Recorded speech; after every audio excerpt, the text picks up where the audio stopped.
What happens when human traditions become more important than helping someone in need? On one Sabbath day, Jesus entered a synagogue and confronted a question that would reveal the true condition of many hearts.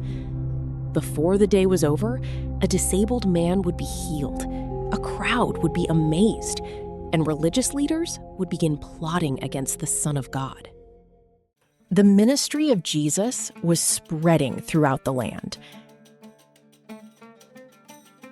Wherever he went, crowds gathered. Some came to hear his teaching. Others came hoping to witness a miracle. Many came seeking healing for their sicknesses and diseases. But not everyone came with sincere hearts. Some religious leaders watched him closely, looking for any reason to accuse him.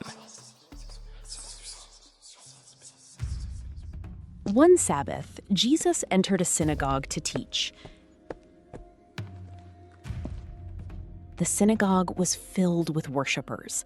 Men, women, and children sat quietly, listening. Among them was a man whose right hand was withered. His hand was shriveled and useless. He could not work properly. Simple daily tasks were difficult. For years, he had lived with this condition. No doctor had been able to help him. No cure had been found.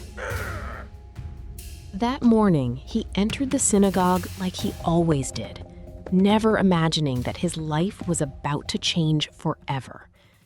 Also present were the Pharisees and teachers of the law.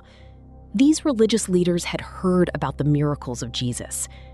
Instead of rejoicing, many of them were jealous and suspicious. They carefully watched him. They knew the man with the withered hand was there. They wondered, will Jesus heal him on the Sabbath? according to their traditions, healing on the Sabbath was considered work, unless it was an emergency. They hoped Jesus would heal the man, not because they cared about him, not because they wanted to see a miracle, but because they wanted evidence to accuse Jesus. Jesus knew exactly what they were thinking. Nothing was hidden from him. He saw the suffering of the disabled man. He also saw the hardness of the religious leaders' hearts. Then Jesus called to the man. Stand up and come here. The man rose from his place. All eyes followed him as he walked to the center of the synagogue. The room became silent. Everyone sensed that something important was about to happen. The man stood beside Jesus. The Pharisees watched intensely. The teachers of the law waited for a mistake. Then, Jesus addressed them. I ask you, which is lawful on the Sabbath? To do good or to do evil? To save life or to destroy it? No one answered. The question exposed their hypocrisy. They claimed to honor God, yet they were more concerned about rules than people. Jesus continued. If one of you has a sheep and it falls into a pit on the Sabbath, will you not take hold of it and lift it out? The answer was obvious. Of course they would rescue the animal. Jesus then declared, How much more valuable is a person than a sheep? He looked around at them. The synagogue remained silent. No one dared answer. The religious leaders knew Jesus was right, yet their pride would not allow them to admit it. Mark's gospel tells us that Jesus looked around at them in anger. He was deeply grieved by the hardness of their hearts. The very people who should have shown compassion had become blind to mercy.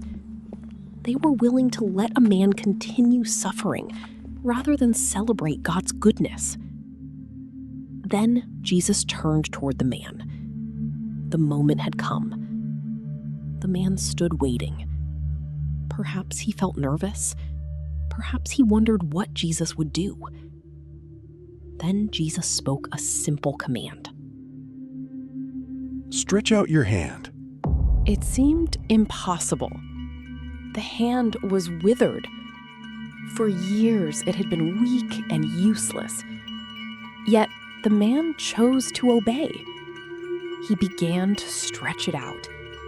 As he did, power from God flowed through him. The shriveled muscles strengthened. The fingers straightened. The lifeless hand came alive. Before the eyes of everyone present, his hand was completely restored. It became as healthy as the other.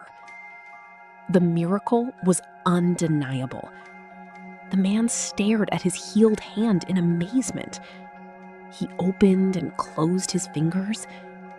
For the first time in years, he could use his hand normally. Joy filled his heart. The people in the synagogue were astonished. Some praised God. Others could hardly believe what they had witnessed. A man who had suffered for years had been instantly healed. Yet, not everyone rejoiced.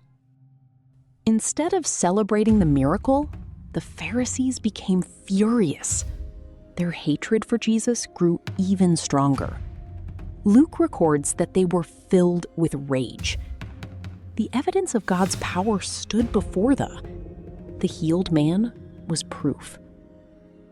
The miracle was real, but their hearts remained unchanged. After leaving the synagogue, the Pharisees met with others to discuss what they might do to Jesus. Mark tells us that some even joined with the Herodians, a group they normally opposed, because they shared a common goal. They wanted to destroy Jesus.